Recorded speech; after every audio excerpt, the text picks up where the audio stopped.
ওবায়দুল কাদের সাহেব গত 15 বছর ধরে মেজর জেনারেল জিয়াউর রহমান সম্বন্ধে যা বলছেন, এই গত কয়দিন আগে আমি একটা বক্তব্য তার শুনলাম, পুরো 180 ডিগ্রি জি রিভার্সাল।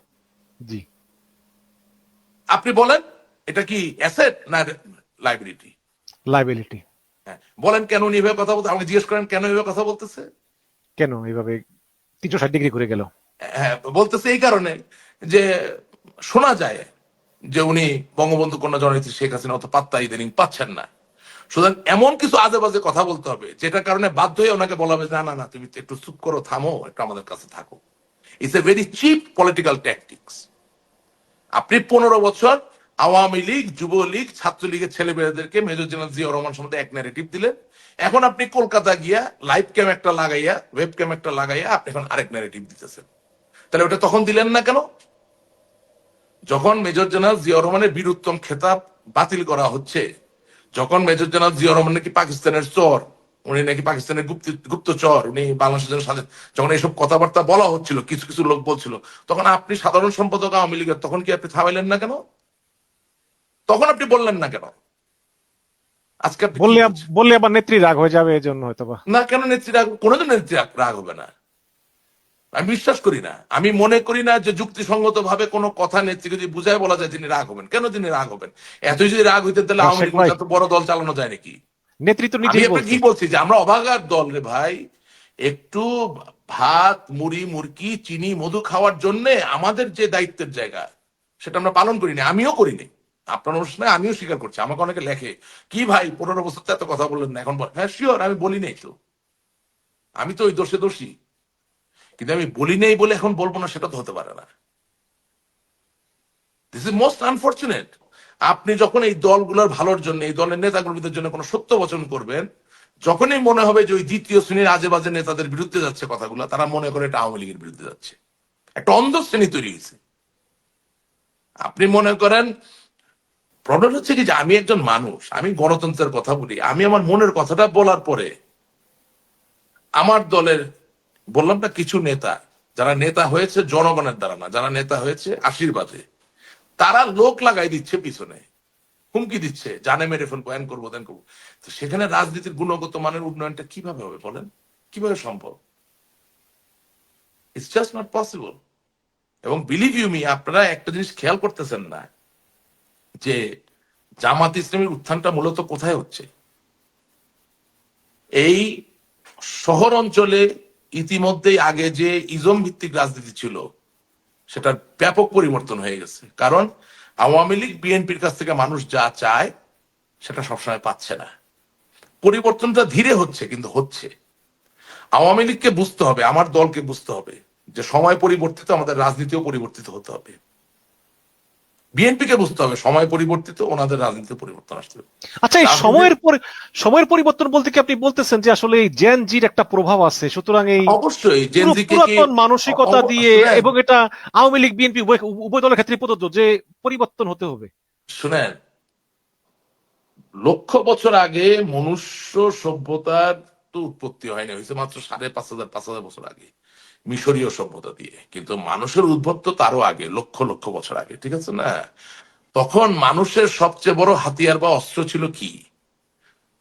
কাষ্ঠ এবং প্রস্তর দ্বারা তৈরি করা বর্ষা।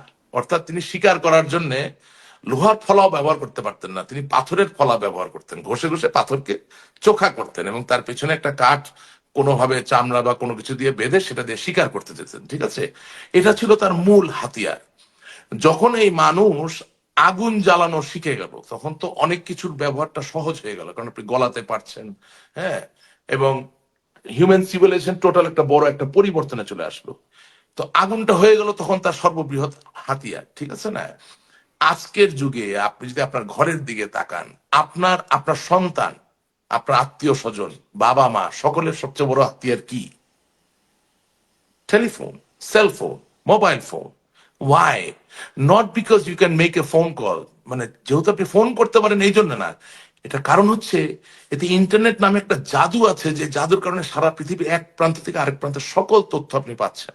এখন আওয়ামী লীগ একটা কনভেনশনাল দল, ঐতিহ্যবাহী দল, সেই দলের একজন নেতা কনভেনশনাল কথা বলতে গিয়ে যদি মিথ্যা বচন করেন, সাথে সাথে জেনজির যে জায়গাটা আছে তাকে পরিত্যাগ করছে। বিএনপির একজন নেতা, তিনি বিএনপিতে বেগম খালেদা জিয়াকে উপরে উঠাইতে গিয়ে বা তারেক জিয়াকে তেল মারতে গিয়ে একটা মিথ্যা বলে ফেললেন, সাথে সাথে জেনজির ওই কানেক্টিভিটিটা আর থাকছে না, সে সাথে সাথে ওই নেতাকে পরিত্যাগ করছে, এবং এই পরিত্যাগ করার পরে দেখা যাবে ওই দলকেও তিনি পরিত্যাগ করবেন। সুতরাং all I am trying to say যে বাংলাদেশের জন্য, বাংলাদেশের মানুষের জন্য প্রত্যেকটা রাজনৈতিক দল যারা এই দেশের জন্য রাজনীতি করতে চায়, তাদেরকে মেধা, প্রতিভা এবং সততা, এই তিনটা জিনিসকে যদি সুনির্দিষ্টভাবে তারা রিকগনাইজ না করে, একনলেজ না করে, তাছাড়া বাংলাদেশের রাজনীতির কোনোদিন ভালো দিন আসবে না। আপনি আমাদের ক্যাবিনেটে, সাবেক যে ক্যাবিনেট, এটা আমার বলতে কোনো অসুবিধা, আমাকে মানুষ যত গালাগালি করুক, যা পারে করুক, কোনো সমস্যা নাই। পূর্ববর্তী যে ক্যাবিনেটে মেধা, প্রতিভা এবং সততা, এই তিনের বড্ড অভাব, আপনি খুঁজেই পাবেন না, একটা নাম বলতে পারবেন না। কিন্তু অনেকে তো অভিযোগ করে যে বিএনপির ভিতরেও এরকম আছে, মানে অনেক হ্যাঁ, সে তার অবশ্যই। পুরাতন ধ্যান ধারণা 2001 নিয়ে সাল থেকে 2006 সালে কি হয়েছিল, একই ব্যাপার। 2001 সাল থেকে 2006 সালে যা হয়েছিল তার ম্যাগনিফাইড রূপ। বিএনপি তো 1996 সালের 15 ফেব্রুয়ারি নির্বাচন এককভাবে করার চেষ্টা করেছিল, মিথ্যা না। 2006 সালের তত্ত্বাবধায়ক সরকারের যে স্যাংটিটি, পবিত্রতা, সেটা তারা নষ্ট করেছিল। ইয়াজউদ্দিন সাহেবকে একই সাথে রাষ্ট্রপতি এবং একই সাথে প্রধান উপদেষ্টার ভূমিকা, নিপতির ভূমিকায় উপনীত করেছিলেন। কে এম হাসানকে প্রধান বিচারপতি থেকে প্রধান উপদেষ্টা করার জন্য এই যে বয়সের যে ম্যানিপুলেশন বিচারপতিদের তারা করেছিল, মরহুম ব্যারিস্টার মওদুদ আহমেদ সাহেব, শিওর তারাও একই দোষে দোষী। আমি তো কাউকে, শুনেন, এখন এমন একটা জায়গায় এসে দাঁড়িয়েছি যে এই জায়গায় আসলে কার দোষ বেশি কার দোষ কম এটা আপনি মাপতে পারবেন না। কিন্তু আমরা আমরা আমরা দেখলাম যে আসলে আওয়ামী লীগ নির্বাচনে অংশ নিতে দেওয়া হবে না, সেক্ষেত্রে আমেরিকা বা পশ্চিমারা তেমন একটা গা কোনো করতেছেন না, রিয়াকশন তারা নেই, কোনো কোনো রিয়েকশন রিয়াকশন নাই, শুধু নেই। ভারত বলতেছে যে ইনক্লুসিভ ইলেকশন। এবং এবং আপনি আপনি অনেকবার বললেন যে শেখ হাসিনার কোনো বিকল্প নাই। অবশ্যই আপনি আওয়ামী লীগ করেন, আপনি অবশ্যই বলবেন আপনি শেখ হাসিনার প্রতি আপনার অবশ্যই আস্থা আছে। কিন্তু আমরা যখন দেখি যে মানবাধিকার লঙ্ঘনের দায়ে মৃত্যুদণ্ডপ্রাপ্ত, আবার যখন দেখি যে 832 ভরি স্বর্ণ তার ব্যাংকের লকারে, আবার যখন শুনি যে অডিওতে একজন কর্মী বলতেছে যে আপা আমাদেরকে যারা মেরে ফেলেছে আমরাও তাদেরকে মেরে ফেলবো, তখন শেখ হাসিনা বললেন যে এগুলো না বইলা কাজ কইরা দেখাও।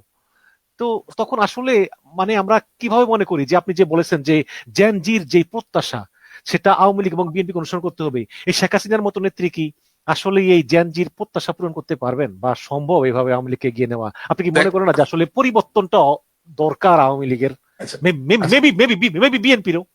আচ্ছা, দেখেন, আমি আপনাকে একটা আন্তর্জাতিক চক্রান্তের কথা বলি। সবাই তো স্বাধীন চক্রান্ত চক্রান্ত করে, আমি একটা আন্তর্জাতিক চক্রান্তের কথা বলি।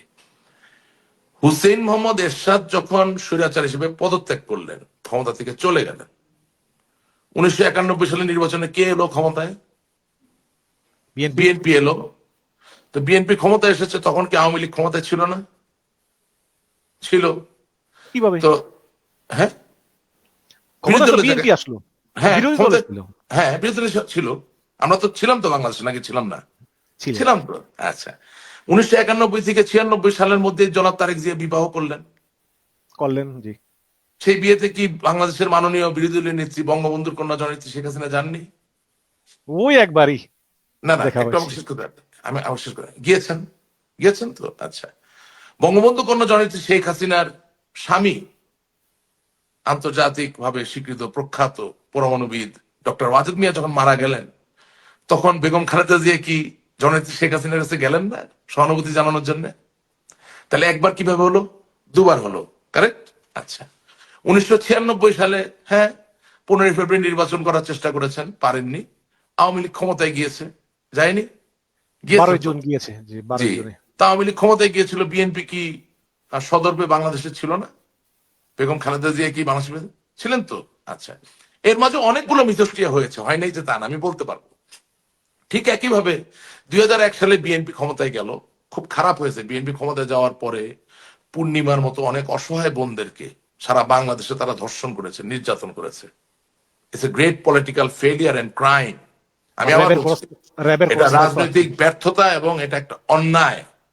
এবং জনাব তারেক জিয়া সাহেব, বেগম খালেদা জিয়া, ওনারা এই অন্যায়গুলোর বিরুদ্ধে কোনো শক্ত অবস্থান বিএনপি নিতে পারেন নাই। তাহলে প্রশ্ন আসতে পারে যে ওনারা কি চেয়েছিলেন এরকম হবে, নাকি তারা কিন্তু ঠেকাতে পারেন নাই? একটু আমাকে সরি, এটা খুব ইম্পর্টেন্ট একটা জায়গা, একটু শেষ করতে দিবেন প্লিজ। তাহলে কি দেখলেন? 91, 96, 2001 বিএনপি আসে, আওয়ামী লীগ আসে, বিএনপি আসে, আওয়ামী লীগ আসে। বাংলাদেশের রাজনীতির চিরকালের ক্ষতি হয়ে গেল 2001 সালের, সরি 2004 সালের 21শে আগস্ট। আবার বলছি, বাংলাদেশের চিরস্থায়ী চিরকালের ক্ষতি হয়ে গেল 2004 সালের 21শে আগস্ট। এখন এই যে গ্রেনেড হামলা হলো, এই গ্রেনেড হামলা দিয়ে যে মাননীয় প্রধানমন্ত্রী, তৎকালীন বিরোধী নেত্রী, সাবেক প্রধানমন্ত্রী, বাংলাদেশ আওয়ামী লীগের সভানেত্রী বঙ্গবন্ধুর কন্যাকে যে হত্যা করার চেষ্টা করা হলো, আপনি কি মনে করেন না যে এই হত্যাকাণ্ডের চেষ্টা যদি সঠিক তদন্তটা তখন হয়ে যেত, তাহলে চিরকালের এই যে ব্যবধান, আজকে আমরা একে অপরের সাথে সামনে দাঁড়াতে পারছি না, এটা কি তৈরি হতো? কোনোদিন তৈরি হতো না। এখন আপনি বিচার করলেন না কেন ঠিক মতো, এই প্রশ্ন যদি আপনি করেন, তাহলে প্রশ্নের উত্তর হবে হয় আপনি নিজেই গ্রেনেড ফুটিয়েছেন, অথবা যে গ্রেনেড ফুটিয়েছে তার গ্রেনেড ফোটানোতে আপনি খুশি হয়েছেন। রাইট? সো প্রবলেমটা হচ্ছে যে এই এবং আপনার আপনি সমস্যাগুলো, আপনি অবশ্যই জজ মিয়া নাটকের কথা আপনার মনে আছে। না না, আমি জজ মিয়া নাটক গেলে তো ছোট হয়ে, আমি কোনো জজ মিয়া নাটকে যাচ্ছি না। জজ মিয়া তো এগুলো কোনো বিষয়ই না। গ্রেনেড ফুটেছে বঙ্গবন্ধু কন্যাকে হত্যা করার জন্য, বিচারের দায়িত্ব বাংলাদেশের প্রধানমন্ত্রীর। অত লম্বা করবেন না, তাহলে কোনো সমস্যার সমাধানই করতে পারবেন না। সেটাই তো বললাম, যে তদন্তটা যদি ঠিক মতো হতো, বিচারটা যদি ঠিক মতো হতো, তাহলে কি আজকে এই সমস্যা থাকতো? থাকতো না তো। যারাই বুদ্ধি করেছে, যারাই মনে করেছে যে বঙ্গবন্ধু কন্যাকে হত্যা করে চিরকাল ক্ষমতায় থাকা যায়, এটা কি হয় নাকি আসলে? It's a impossible idea. আমরা যে 15 বছর ধরেন জামাত জামাত ইসলামী বা ইয়েকে যে মামলা দিয়ে মানে বিভিন্ন ভাবে চেষ্টা করলাম, শেষ পর্যন্ত কি আমরা দমাতে পারলাম? এখন আমরা সারাদিন শুধু বলছি জঙ্গিদের জন্য। তো 15 বছর কি বসে বসে আঙুল চুষছি আমরা? তখন জঙ্গি তৈরি হয়েছে কোত্থেকে? একটা মানুষ জন্মাইতেও তো 9 মাস লাগে ভাই। তো একটা জঙ্গি যদি তৈরি হতে হয় তা টাইম লাগে। তা তাহলে ধরেন 15 বছর আগে যদি আপনি 30 বছর বয়স্ক একটা ছেলে, যাকে আপনি জঙ্গি বলে চিহ্নিত করার চেষ্টা করছেন, তার বয়স ছিল 15, তাহলে আমি কি করলাম?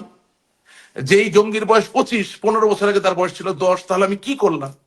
আজকে যেই সেনাবাহিনীকে আমি দোষ দিচ্ছি, যেই সেনাবাহিনীর একজন সম্মানিত কর্মকর্তা আজকে মেজর, তিনি 15 বছর আগে তার বয়স ছিল 16, তাহলে আমি তাকে কি দেখালাম, কি শেখালাম, কি বোঝালাম যে তিনি আজকে আসার পরে আমার প্রতি সংহতি বা আমার কর্ম প্রক্রিয়ার প্রতি তার কোনো সম্মান বা আস্থা নাই? এগুলো অনেক প্রশ্ন চলে আসে। কিন্তু এটাও আসে যে একবার আপনি আমি যখন একে অপরের জিঘাংসার আহ